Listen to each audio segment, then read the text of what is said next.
Para você que é de Goiás, se liga nesse convite que eu vou te fazer agora. Dia 14 de setembro, Alfa Concursos, juntamente com o Diferencial Concursos, faremos um super evento. É a super revisão de véspera para a Polícia Penal do Estado de Goiás. Então não perde essa oportunidade. É aquele momento em que os professores te entregarão de bandeja algumas questões preciosas para a sua prova. Aproveite, corre lá, adquira já o seu ingresso e participe desse nosso super evento. Te aguardo lá.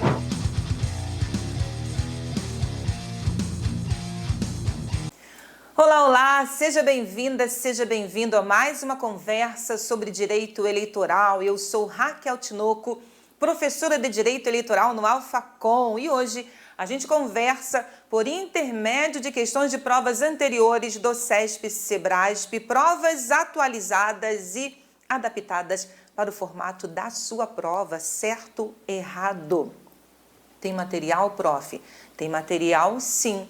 Eu vou pedir ao Alfa, os monitores, que conduzam você ao link para que você tenha acesso ao material e possa acompanhar a aula. Não haverá interação no chat porque esta aula é gravada, mas se você tiver dúvida, você pode encaminhá-la para o Instagram, @prof. Raquel Tinoco. Então vamos lá, vamos começar essa nossa conversa a respeito de direito eleitoral, TSE Unificado 2024. Já compartilho a tela com você. Vamos lá. Direito eleitoral adaptada, já disse a você, é uma questão de prova de múltipla escolha adaptada para o formato certo e errado. Estamos falando de provas anteriores, então eu escolhi TRE Goiás 2005, técnico judiciário, área administrativa. A justiça eleitoral no Brasil é considerada internacionalmente uma das mais desenvolvidas. Orgulho, você precisa ter orgulho ao trabalhar na justiça eleitoral, porque sim, ela é considerada internacionalmente uma das mais desenvolvidas no mundo. A respeito dessa modalidade de justiça, julgue os itens que se seguem. A jurisdição do Superior Tribunal Eleitoral alcança todo o país. Então, item 1. A jurisdição do Tribunal Superior Eleitoral alcança todo o país? O Tribunal Superior Eleitoral é um tribunal superior com jurisdição nacional, sede na capital da República e jurisdição em todo o território do país. Então, sim, essa assertiva está correta. Onde eu encontro o fundamento? Aqui, Constituição da República Federativa do Brasil, artigo 92, parágrafo 2º. O Supremo Tribunal Federal e os tribunais superiores têm jurisdição em todo o território nacional. Tem jurisdição em todo o território nacional. Então, sim, o Tribunal Superior Eleitoral, nós temos um TSE, um Tribunal Superior Eleitoral com sede na capital federal e jurisdição em todo o território nacional. Jurisdição em matéria eleitoral, isso mesmo. O Tribunal Superior Eleitoral, órgão da Justiça Eleitoral, é um tribunal especializado em matéria eleitoral.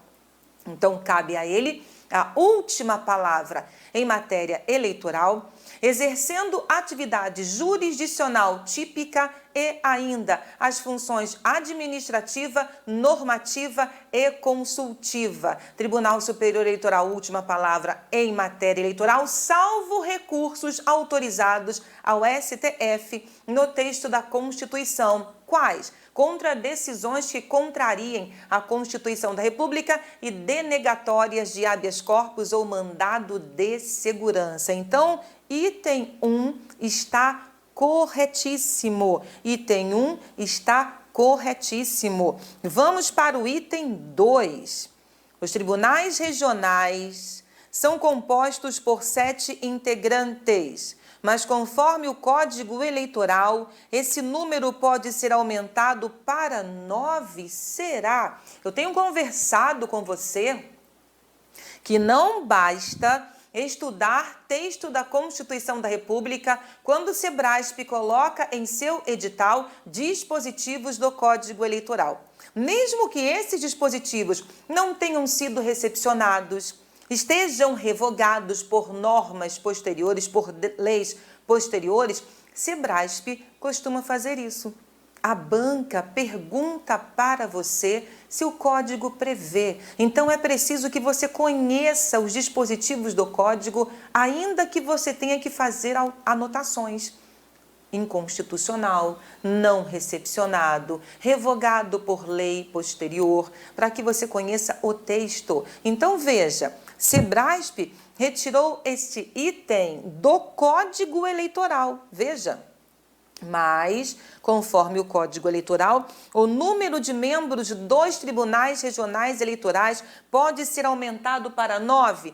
Pode sim, isso está certíssimo e não é a primeira vez que Sebrasp pergunta em prova. Não é a primeira vez que isso é perguntado em prova. Onde está o fundamento? No artigo 13 do Código Eleitoral. Item 2, correto. O número de juízes dos tribunais regionais não será reduzido, mas poderá ser elevado até 9, mediante proposta do Tribunal Superior e na forma por ele sugerida. Previsão do Código Eleitoral que não está de acordo com o que prevê o artigo 120 da Constituição da República Federativa do Brasil, que trata especificamente da Justiça Eleitoral, Tribunal Regional Eleitoral. Lá são 7 o número de membros dos tribunais regionais eleitorais, não há nenhuma exceção.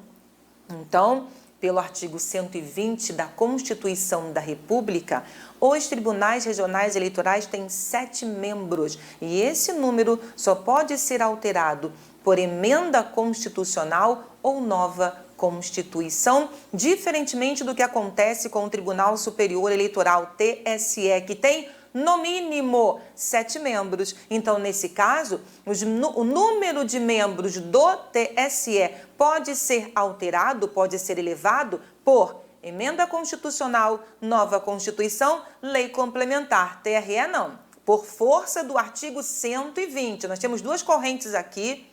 Uma que admite o aumento usando o artigo 96 da Constituição da República, norma geral, e outra corrente que diz nada disso. Não é possível aumentar por lei complementar. Só é possível aumentar por nova Constituição ou emenda constitucional, direcionamento seguido pela banca, CESP e Sebrasp. Então, atenção. Tudo bem, 7 membros, mas o código prevê que esse número pode ser elevado até 9. Então, já conversamos aqui, não está de acordo com o artigo 120 da Constituição da República, mas não é isso que a banca está perguntando. A banca não está perguntando se está de acordo ou não.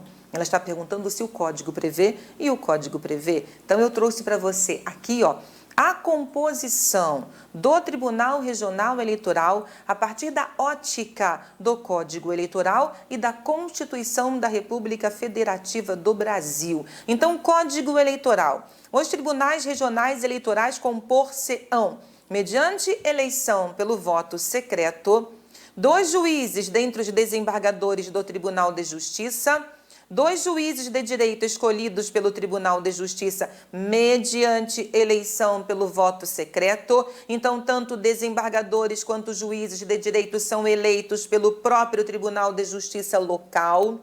Um juiz federal e havendo mais de um do que for escolhido pelo Tribunal Federal de Recursos, não existe mais o Tribunal Federal de Recursos, é órgão extinto. Não existe mais este órgão dentro da estrutura do Poder Judiciário brasileiro. Hoje nós temos o Tribunal Regional Federal, por nomeação do Presidente da República, de 2 dentre 6 cidadãos de notável saber jurídico e idoneidade moral, indicados pelo Tribunal de Justiça, expressão não muito correta, porque nem todo cidadão é advogado e a Constituição da República exige que eles sejam advogados, exige que aquele que vai compor o tribunal por nomeação seja um jurista. Então, essa é a previsão do Código Eleitoral. Vamos ver agora a previsão da Constituição da República Federativa do Brasil de 1988. Artigo 120. Haverá um tribunal regional eleitoral na capital de cada estado e um no Distrito Federal. O Código Eleitoral ainda prevê tribunal regional eleitoral em territórios. Hoje nós não temos territórios, então a previsão da Constituição é diferente. Os tribunais regionais eleitorais compor-se-ão. No início, as normas concordam, tanto o Código Eleitoral quanto Constituição. Mediante eleição pelo voto secreto, 2 juízes dentre os desembargadores do Tribunal de Justiça, 2 juízes dentre juízes de direito escolhidos pelo Tribunal de Justiça, os 4 eleitos em votação secreta pelo Tribunal de Justiça local. Um juiz do Tribunal Regional Federal com sede na capital do estado ou no Distrito Federal e, não havendo sede de TRF, de juiz federal escolhido em qualquer caso pelo Tribunal Regional Federal respectivo, por nomeação pelo Presidente da República de 2 juízes dentre 6 advogados de notável saber jurídico e idoneidade moral, indicados pelo Tribunal de Justiça local. Então, sim, item 2 está correto. Passemos ao item 3. As juntas eleitorais fazem parte da Justiça Eleitoral? Claro que sim. As juntas eleitorais são órgãos da Justiça Eleitoral. Fundamento, artigo 118 da Constituição da República, artigo 12 do Código Eleitoral. São órgãos da Justiça Eleitoral. São órgãos da Justiça Eleitoral. O Tribunal Superior Eleitoral com sede na capital federal e jurisdição em todo o território nacional. Um Tribunal Regional Eleitoral em cada estado e um no Distrito Federal, com sede na capital daquele estado, no Distrito Federal e jurisdição em todo o território estadual e distrital. Juízes eleitorais, cada juiz, cada zona eleitoral, um juiz eleitoral, que é, na verdade, um juiz de direito e que exerce jurisdição no território da respectiva zona eleitoral. E eu ainda tenho juntas eleitorais. As juntas eleitorais são colegiados de primeiro grau, que têm vida temporária. Eles são constituídos 60 dias antes do pleito e são dissolvidas, as juntas são dissolvidas a partir ou após a apuração ou após a diplomação, dependendo da eleição. Então, a junta eleitoral é, sim, órgão da Justiça Eleitoral de composição colegiada, cujos membros são nomeados pelo presidente do TRE. Junta é dissolvida após a apuração ou diplomação, se estivermos tratando de uma eleição municipal. Então, são órgãos da Justiça Eleitoral: o TSE, os TREs, os juízes e as juntas eleitorais. Item 3 está corretíssimo. Sigamos. Item 4. Os substitutos dos membros efetivos dos tribunais eleitorais são indicados pelos próprios membros efetivos? Claro que não. Claro que não. Os substitutos dos membros efetivos, quem são eles? São aqueles suplentes. São aqueles que vão compor a corte, seja o TSE, seja o TRE, como suplentes, substituindo os membros efetivos. Então, eu tenho 7 efetivos, 7 substitutos no TSE. 7 efetivos, 7 substitutos no TRE. TSE, TRE e juntas são órgãos colegiados. O único órgão singular da Justiça Eleitoral é o juiz eleitoral. Então, quem vai escolher esses membros substitutos. Os mesmos órgãos que elegem, escolhem, indicam e nomeiam os membros efetivos, porque eles são escolhidos na mesma ocasião, pelo mesmo processo, em número igual para cada categoria. Então, está errado o item número 4. Vamos ao fundamento. Eu gosto mais do fundamento do Código Eleitoral, porque ele está isolado. A Constituição da República, no artigo 121, trata dos mandatos e, ao mesmo tempo, fala da eleição, escolha, indicação, nomeação dos substitutos. Então, eu prefiro o artigo 15 do Código Eleitoral, que está de acordo com a Constituição da República. Os substitutos dos membros efetivos dos tribunais eleitorais são escolhidos na mesma ocasião, pelo mesmo processo, ou seja, eleição, indicação, nomeação, quando se trata do TSE, eleição, escolha, indicação e nomeação, quando se trata de TRE. Ora, quem elege, quem indica, quem nomeia? Os mesmos órgãos. Então, se eles são escolhidos na mesma ocasião, quando o Supremo Tribunal Federal for eleger os seus ministros para o TSE, ele vai eleger 3 efetivos, 3 substitutos. O STJ, a mesma coisa. O STF vai indicar 6 nomes para efetivos, 6 nomes para substitutos. O presidente da República vai nomear 2 efetivos, 2 substitutos. O mesmo acontece com o TRE. Quando o TJ elege efetivos, ele elege substitutos. Quando o TRF, respectivo, escolhe efetivo, ele escolhe substituto. Então, um escolhido pelo TRF, local, efetivo, um substituto. O mesmo acontece com os advogados. TJ indica 6 nomes para efetivos, indica 6 nomes para substitutos, presidente da República nomeia 2 efetivos, 2 substitutos. Então, mesmo processo, número igual para cada categoria. Então, o item 4 está errado. Vamos para o item 5. Um dos integrantes do TSE é indicado pelo Ministério Público? Claro que não. Por que a banca fica perguntando isso e não é a primeira vez, professora? Porque a banca quer induzir você a acreditar que aqui na Justiça Eleitoral nós temos 5º constitucional. Nós não temos 5º constitucional. A Justiça Eleitoral não tem representantes do Ministério Público, nem mesmo na lista de advogados. Como assim, professora, lista de advogados? Ora, ele é representante do Ministério Público e advoga, certo? Ou deixou de ser e é advogado. Então, nós temos uma previsão específica no Código Eleitoral a respeito, e a gente vai conferir daqui a pouco. Então, não confunda.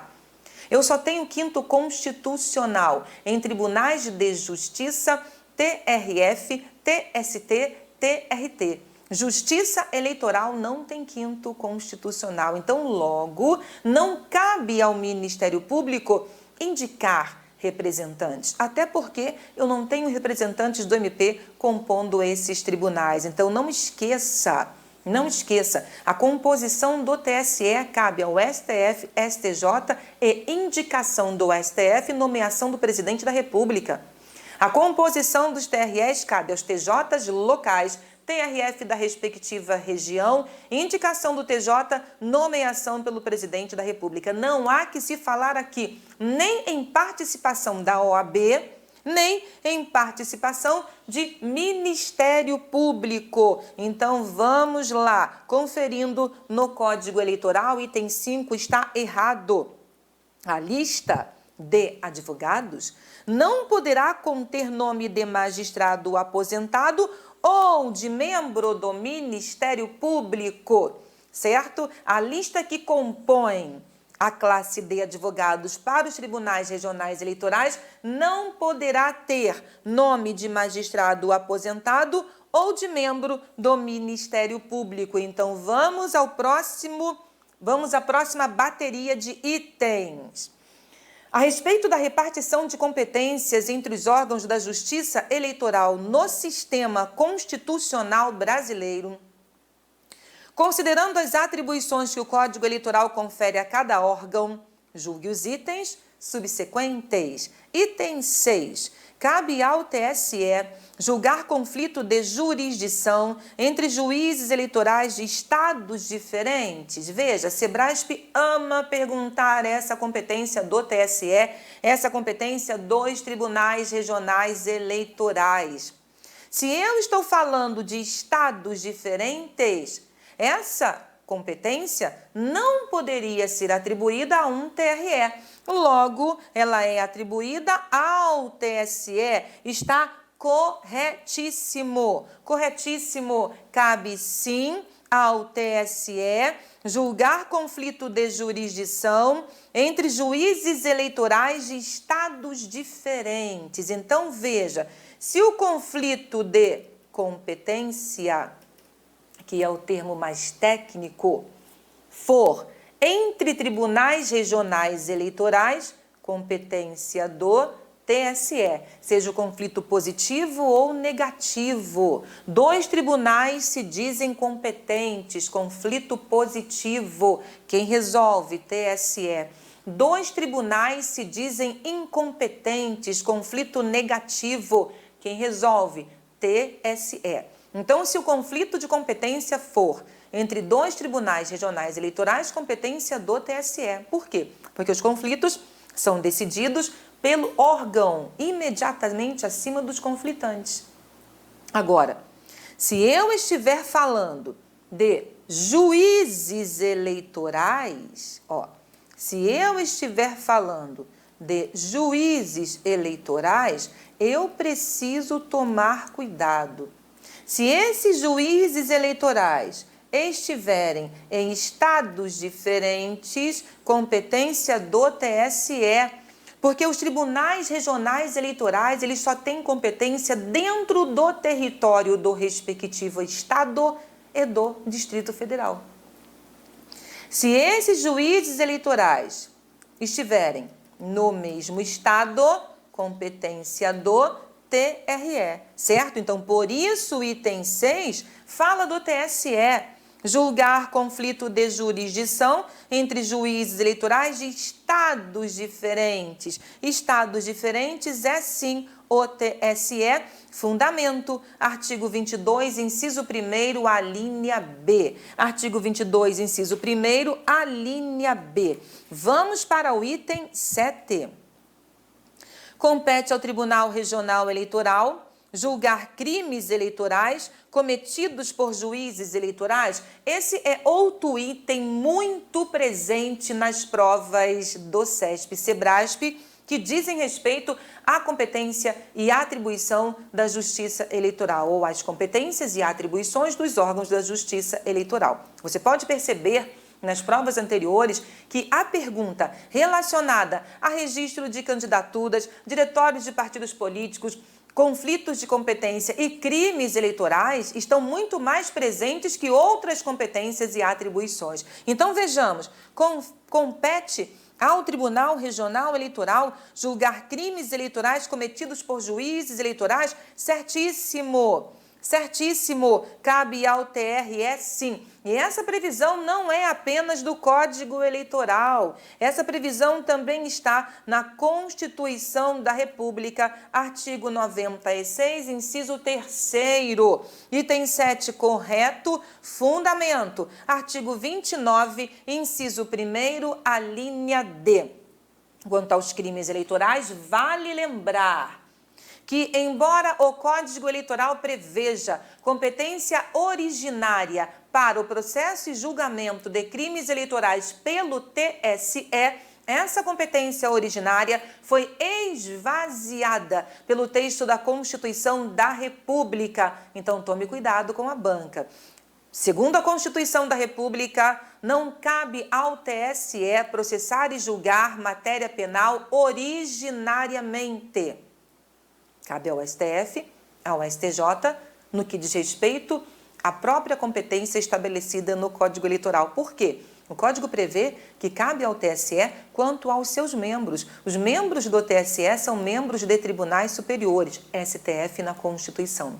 Quanto aos membros de TRE na Constituição, STJ. Então, mantém-se a competência penal recursal para o TSE, mas esvaziada a competência penal originária, certo? Volto para cá, então vejamos, passemos ao item 8. Item 8. Compete ao TSE julgar recursos contra atos das juntas eleitorais? É possível recorrer contra a decisão de uma junta eleitoral para o TSE? Não, isso não é possível sob pena de supressão de instâncias. Sob pena de supressão de instâncias. Então, nada disso compete ao TRE. É assim, ó. Contra decisões de juízes eleitorais e juntas eleitorais, cabe recurso ao TRE. Contra a decisão de TRE, cabe recurso ao TSE. E aí, naqueles casos específicos, eu ainda posso recorrer ao STF quando a decisão do TSE for contrária à Constituição da República ou denegatória de habeas corpus ou mandado de segurança. Tome cuidado com isso, porque ainda que um tribunal regional eleitoral decida e essa decisão seja contrária à Constituição da República, eu não poderei recorrer via recurso extraordinário ao STF. Toma cuidado. Contra a decisão de TRE, cabe recurso ao TSE ainda que contrarie a Constituição da República. Não é possível recorrer diretamente ao STF contra a decisão de TRE, certo? Volto para cá. Vamos ao próximo item. Item 8, fundamento. Vamos lá. Artigo 30, inciso 2º, a linha A. Vamos ao item 9. Compete aos juízes eleitorais julgar crimes comuns conexos a crimes eleitorais? Sim, compete. Compete a juízes eleitorais processar e julgar crimes eleitorais. Compete aos juízes eleitorais processar e julgar crimes eleitorais e os crimes comuns conexos com os eleitorais. Essa é a competência penal da Justiça Eleitoral. Crimes eleitorais e crimes comuns conexos com os crimes eleitorais. O que sobra para o juiz eleitoral? O resíduo. Não é competência do TSE, não é competência do TRE, é competência do juiz eleitoral. Item 9, fundamento do item 9, artigo 35, inciso 2º. Vamos para o item 10. A expedição de títulos eleitorais é competência do Tribunal Regional Eleitoral. O TRE expede títulos eleitorais? Claro que não. Tribunal Regional Eleitoral não expede títulos eleitorais. Tribunal Regional Eleitoral não concede alistamento, não concede transferência. Não cabe ao TRE deferir ou indeferir requerimentos nas operações do cadastro eleitoral. Esse deferimento e indeferimento cabe ao juiz eleitoral com recurso ao Tribunal Regional Eleitoral nas operações de alistamento ou transferência, conforme prevê o próprio Código Eleitoral e a Resolução 23.659 de 2021. Então, cabe ao juiz eleitoral deferir ou indeferir alistamento, transferência, segunda via, revisão. Contra as decisões do juiz eleitoral, cabe recurso ao TRE. Contra as decisões de deferimento no alistamento ou transferência, cabe recurso no prazo de 10 dias. Contra a decisão de indeferimento no alistamento e na transferência, cabe recurso ao TRE no prazo de 5 dias. certo? Volto para cá, então. A expedição de títulos eleitorais é de competência do TRE? Não é não, isso é mentira, isso é competência do juiz eleitoral. Juiz eleitoral, fundamento, artigo 35, inciso 9º. Vamos então à próxima bateria de itens. O sistema eleitoral adotado pelo Brasil, definido na Constituição Federal e no Código Eleitoral, é objeto de severas críticas nos dias atuais. Já era em 2005 e continua sendo em 2024. A Câmara dos Deputados e o Senado Federal constituíram comissões técnicas especializadas para revisar amplamente esse sistema, especialmente o sistema proporcional. Não obstante as reservas, alguns critérios vigentes são aplicados desde a edição do Código Eleitoral em 1965 e são compreendidos pela maioria do eleitorado. A respeito desse tema, julgue os seguintes itens. Item 11. Na eleição para o cargo de senador, adota-se o princípio majoritário? Sim. Na eleição para o cargo de senador, adota-se o princípio majoritário, majoritário simples ou por maioria relativa ou de um turno, majoritário simples, maioria relativa ou de um só turno. Você tem a previsão que fundamenta essa questão, esse item, tanto na Constituição da República quanto no Código Eleitoral. Então, eu trouxe para você a previsão do Código. Na eleição direta para o Senado Federal, para o prefeito e vice-prefeito, adotar-se-á o princípio majoritário, certo? Majoritário. Senado Federal, princípio majoritário. Prefeito e vice-prefeito, majoritário, que pode ser simples ou absoluto. Isso mesmo. Prefeito e vice-prefeito de municípios com menos de 200 mil eleitores, majoritário simples. Prefeitos e vice-prefeitos de municípios com mais de 200 mil eleitores, majoritário absoluto ou de 2 turnos. Então, toma cuidado.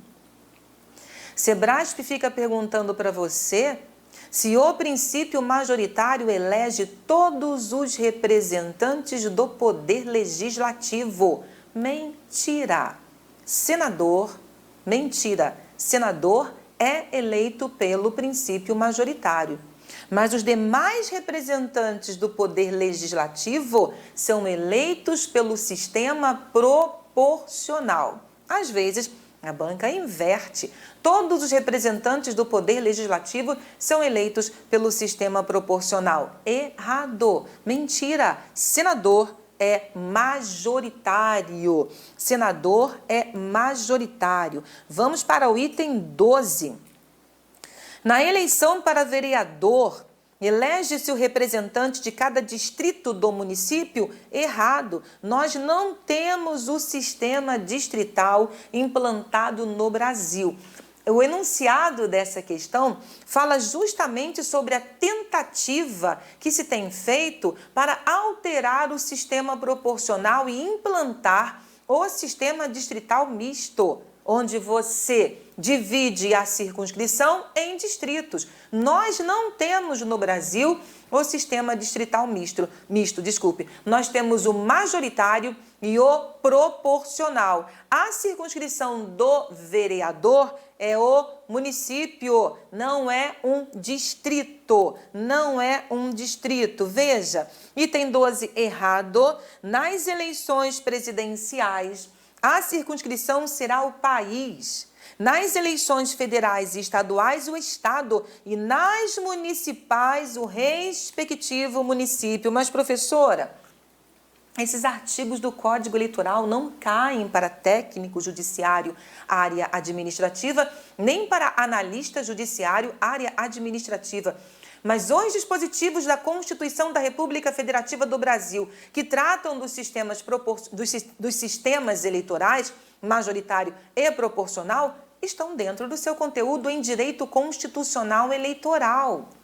Então, esses dispositivos do Código ajudam você a entender essa sistemática. Lógico, nós não vamos seguir, por exemplo, até os cálculos dos quocientes, mas é preciso que você saiba qual é a circunscrição de cada um desses mandatos, até mesmo para responder questões de inelegibilidade reflexa. Tudo bem? Então, atenção, a circunscrição de um vereador não é um distrito.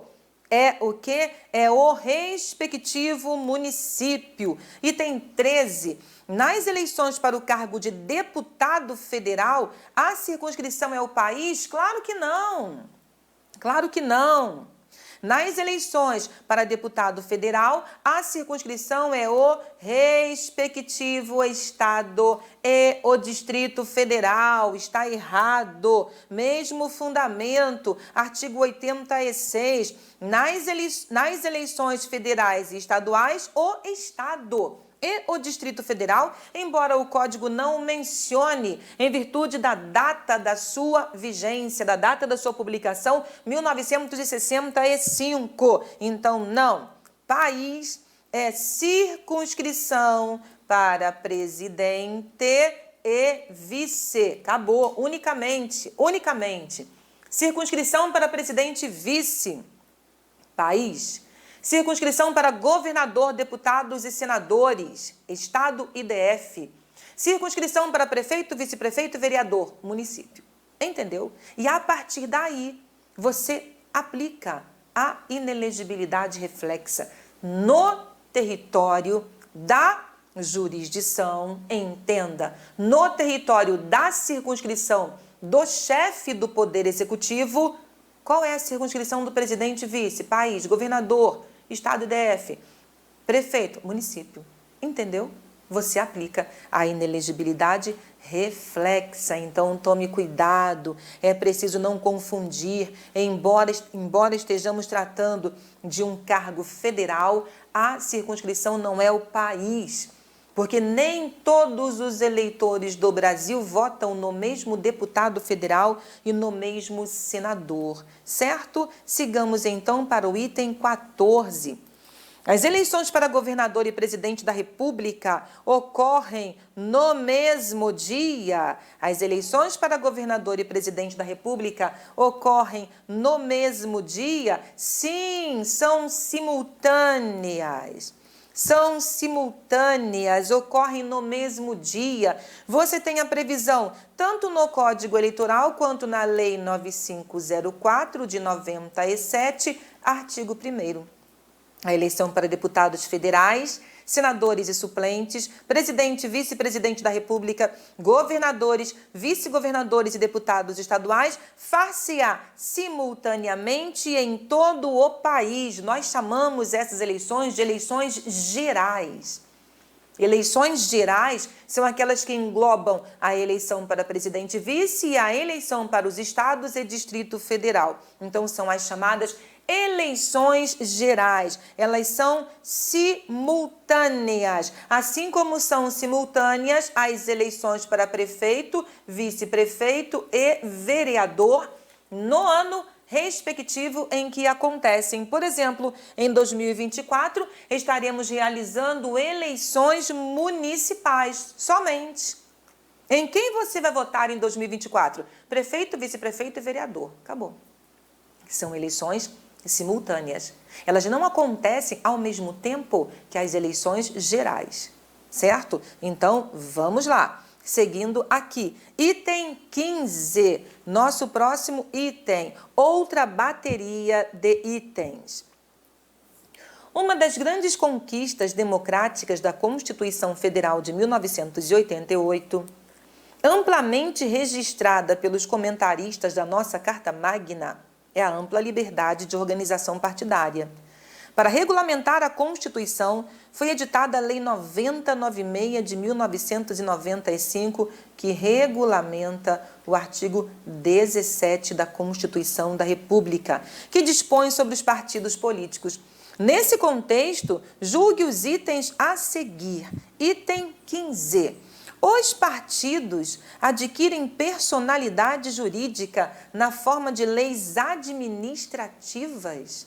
Os partidos adquirem personalidade jurídica na forma de leis administrativas. Errado! Errado! Onde eu tenho o fundamento desse item? Aqui. Os partidos políticos, após adquirirem personalidade jurídica na forma da lei civil, na forma do Código Civil, registrarão seus estatutos no TSE. Aí você vai no Código Civil, ele remete à lei específica. Partidos terão sua organização e funcionamento em lei específica. Qual é essa lei específica? Lei 9096 de 95. Então, não estamos falando de atos administrativos, certo? Leis administrativas. Não estamos falando de atos normativos infralegais. Estamos falando de ato legislativo infraconstitucional. Norma legal. Então, está errado. Partidos políticos adquirem personalidade jurídica na forma da lei civil. Registra o seu programa e estatuto no Registro Civil de Pessoas Jurídicas da sede onde está o partido. RCPJ da sede onde está o partido. Adquirida personalidade jurídica segue no período de 2 anos, buscando apoiamento mínimo de eleitores não filiados. Alcançado o apoiamento mínimo, ele comprova o seu caráter nacional. Comprovado o seu caráter nacional, ele segue com o registro do seu estatuto perante o TSE. Registro do estatuto perante o TSE. Vamos para o item 16. Partidos políticos são pessoas jurídicas de direito público. Sebrasp não cansa de perguntar isso em prova. Partidos políticos não são pessoas jurídicas de direito público. Fundamento: o partido político, pessoa jurídica de direito privado, lei civil. Pessoa jurídica de direito privado destina-se a assegurar, no interesse do regime democrático, a autenticidade do sistema representativo e a defender os direitos fundamentais definidos na Constituição Federal. O partido não se equipara às entidades paraestatais. O partido não se equipara às entidades paraestatais. Então, item 16 está errado. Item 17. Para concorrer às eleições, a pessoa deve estar filiada a um partido político 6 meses antes da data das eleições. Para concorrer às eleições, a pessoa deve estar filiada a um partido político 6 meses antes da data das eleições. Isso está correto. Isso está correto. E essa previsão vem da Lei 9504 de 1997. Para concorrer às eleições, o candidato deverá possuir domicílio eleitoral na respectiva circunscrição pelo prazo de 6 meses e estar com a filiação deferida pelo partido no mesmo prazo. Prazo alterado de 1 ano para 6 meses pela Lei 13.488 de 2017, certo? Prazo de 6 meses, ela que alterou essa redação. Porque antigamente você tinha pelo menos 6 meses antes do pleito. Agora é pelo prazo de 6 meses e estar com a filiação deferida pelo partido no mesmo prazo. Então, logo, 17 está correto. Vamos para o item 18. A perda dos direitos políticos implica o cancelamento da filiação? Certíssimo. E aí, nós temos alguns comentários interessantíssimos em relação ao item 18. Onde está a previsão do item 18? O item 18 está na Lei 9096 de 95, nos artigos que tratam da filiação partidária. Estamos falando de perda dos direitos políticos. Artigo 15 da Constituição Federal. Então, se ele perde os seus direitos políticos, ele não pode exercê-los. E a filiação partidária está dentro dos chamados direitos políticos.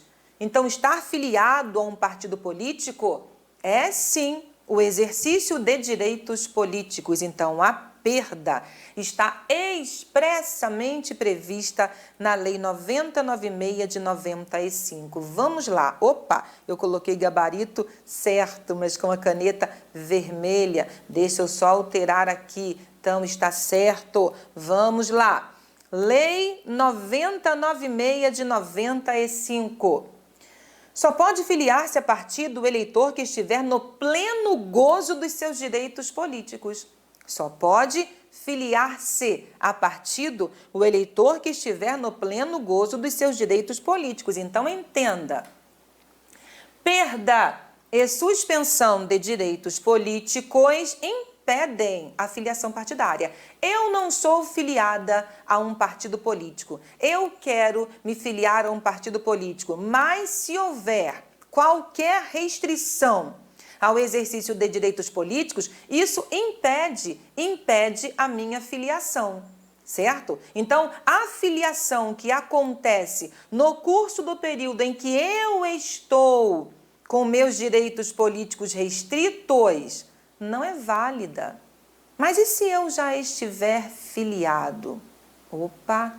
E se eu já estiver filiado? Então, vamos lá. Lei 9096 de 95. O cancelamento imediato da filiação partidária verifica-se nos casos de, dentre outros, perda de direitos políticos. O cancelamento imediato da filiação partidária verifica-se nos casos de perda de direitos políticos. Mas, professora, e nos casos de suspensão? Já que o artigo 15 da Constituição da República Federativa do Brasil restringe o exercício de direitos políticos tanto para a perda quanto para a suspensão. Então, nesse caso, a restrição de direitos políticos impede filiação partidária, assim como o exercício da capacidade eleitoral ativa ou passiva. Então, o artigo 15 impede tanto a filiação, quanto capacidade ativa, quanto capacidade passiva, certo? Enquanto durar o impedimento. Então, vamos à análise da jurisprudência. A Lei 9096 de 95 não fala dos casos de suspensão, mas a resolução que regulamenta a matéria fala. Em caso de suspensão de direitos políticos, a filiação partidária será nula. Atenção! Em caso de suspensão de direitos políticos, a filiação partidária será nula, se realizada durante o período de suspensão dos direitos políticos. Então, se ele estiver com direitos políticos suspensos e filiou-se, se ela estiver com seus direitos políticos suspensos e filiou-se, essa filiação não é válida, essa filiação é nula. Mas, se a filiação for pré-existente à suspensão dos direitos políticos, ela ficará suspensa. Viu só? Quem regulamenta isso? Resolução do TSE. O que você precisa saber? Ora, você precisa saber que somente pode filiar-se a um partido político aquele que estiver no pleno gozo dos seus direitos políticos. Logo, se há restrição trazida pelo artigo 15, não há que se falar em filiação. Mas temos duas hipóteses aqui. No caso de perda, não interessa o momento da filiação. Cancelamento imediato e vedação à nova filiação.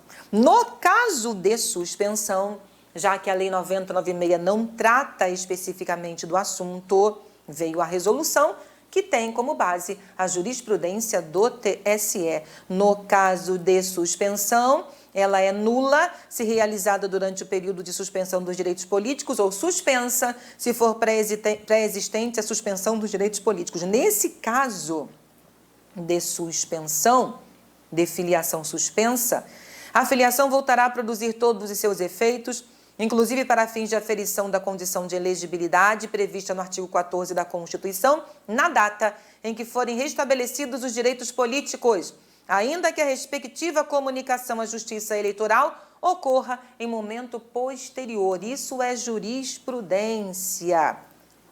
Artigo 1º.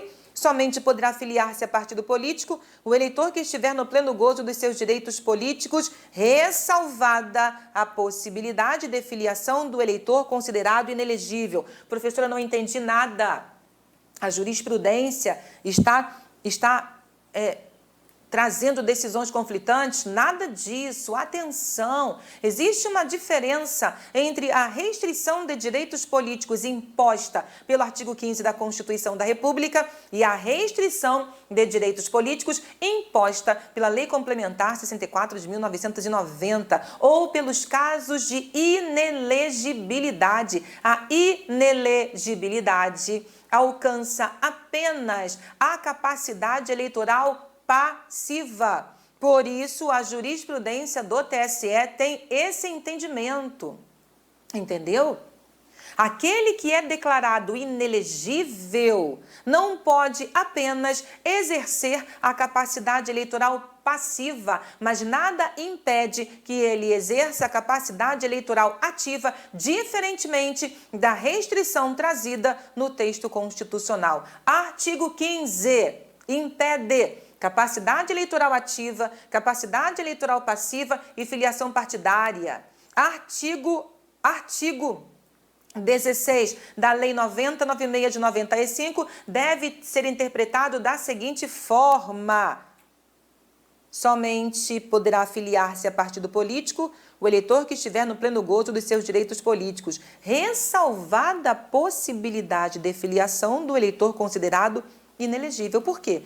Porque a decretação de inelegibilidade, diferentemente do que acontece com o artigo 15 da Constituição da República, afeta apenas a capacidade eleitoral passiva.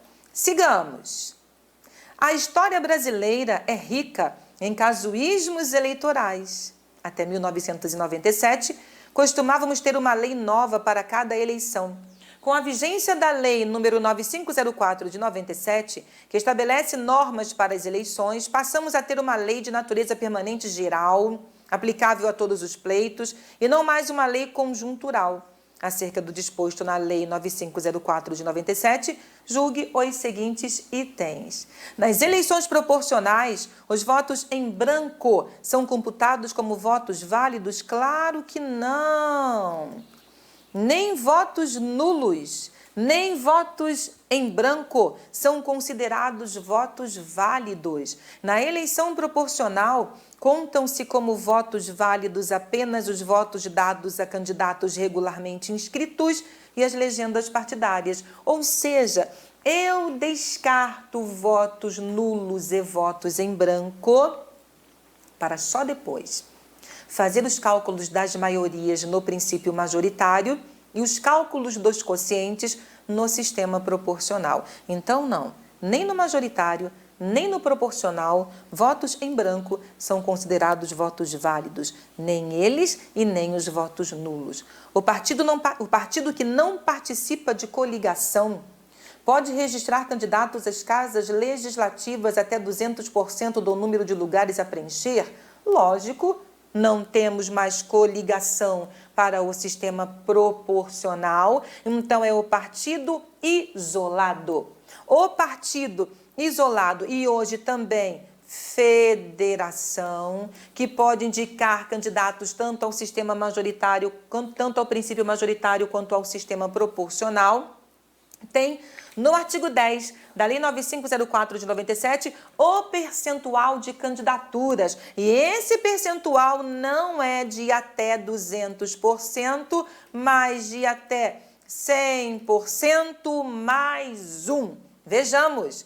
Cada partido poderá registrar candidatos para a Câmara dos Deputados, Câmara Legislativa, Assembleias Legislativas e Câmaras Municipais, no total de até 100% do número de lugares a preencher, mais um. 100% mais um. Atenção, partido e hoje também federação. Quem não pode é coligação, porque não se admitem mais coligações proporcionais. Então é até 100% mais um. Mas pode ser que esse partido ou federação não consigam preencher esse percentual. Então eles podem lançar um percentual menor, de 90% das vagas, de 70% das vagas. Veja, número de lugares a preencher.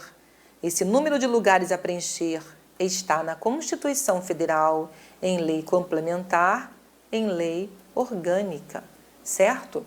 Então, esse é um número fixado para aquela circunscrição, mas talvez ele não consiga até 100% mais um dos lugares a preencher. Então, ele pode lançar 90% dos lugares a preencher, 70% dos lugares a preencher, entendeu? 60% dos lugares a preencher, não interessa. Seja qual for o percentual, seja qual for o percentual de candidaturas lançado por partidos e federações, eles deverão respeitar a cota de gênero. Parágrafo 3º. Do número de vagas resultantes das regras previstas neste artigo, cada partido ou coligação preencherá o mínimo de 30% e o máximo de 70% para candidaturas de cada sexo. A jurisprudência hoje interpreta com candidaturas de cada gênero. Então, na verdade, esse percentual da cota de gênero deve levar em consideração o número de candidaturas apresentado por cada partido e federação e não necessariamente o número fixado no caput, que é até 100% mais um. Não! Se o partido não consegue essa nominata, esse número previsto aqui, qualquer que seja o número lançado, ele precisará respeitar a cota de gênero, no mínimo 30%, no máximo 70%. E outra coisa, partidos e federações estão impedidos de lançarem uma candidatura de um gênero respectivo. Por exemplo, eles não conseguiram preencher a nominata com gênero feminino, vão lançar apenas um candidato, gênero masculino. Não pode. Se ele não conseguir, ele será obrigado a lançar pelo menos um do gênero masculino, pelo menos um do gênero feminino, tá bom? Uma do gênero feminino. Tudo bem? Então, nós conversamos mais um pouquinho sobre direito eleitoral. Repito, se ficou alguma dúvida, você pode encaminhá-la para o Instagram, @Prof. Raquel Tinoco. Muito obrigada pela sua presença, muito obrigada, monitores, muito obrigada a quem acompanha a transmissão, muito obrigada ao Facom. Até nosso próximo encontro. Tchauzinho! Para você que é de Goiás, se liga nesse convite que eu vou te fazer agora.